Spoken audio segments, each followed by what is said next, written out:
केन्दुझर माटीर आराध्य मां तारिणी 90तम चैती पर्व पर उत्सव मुखर घटगां पीठ चैती पर्वर पंचम दिन अवसर में यथारीति अनुजाई मां पूजार्चना कर सुनावेश दर्शन कले भक्तों को आनंद मिलता है। पणा संक्रांति दिनटी चैती पर्वर मुख्य दिवस भाव पालन कर पीठ में लक्षाधिक भक्तों समागम होता है। मंदिर और जिला प्रशासन पक्षर व्यापक व्यवस्था कर भक्तों श्रृंखलित दर्शन पर 8टी धाड़ीर व्यवस्था कर 7 प्लाटून पुलिस फोर्स 2 जन डीएसपी 4 जन आईआईसी 20 जन सब इन्स्पेक्टर मुतयन हेबे। 30 ऊर्ध्व पूजक मां पूजा नियोजित हेबे। भोर 5टारू मंदिर पहड़ खोलिबा परे भक्त माने दर्शन करिपारिबे।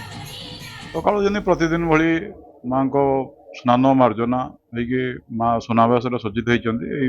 पणा संक्रांति जो आमर चैती पर्वर 7 दिन जाक मां सुनावेश हुए। मंदिर भितर चंडीपाठ भागवत पाठ चली भक्त मानी आम सामने पूरा बैरिकेड बंदोबस्त करूँ। ऊपर तारपिन छाउनी करके खरा रक्षा पाइबापी प्रचुर परिमाण में पीवा पानी अच्छी। जो भक्त मैंने भोग नहीं आसुँच 8टा धाड़ी और जो मैंने साधारण दर्शन आसुँच 4टा धाड़ी बंदोबस्त कराई।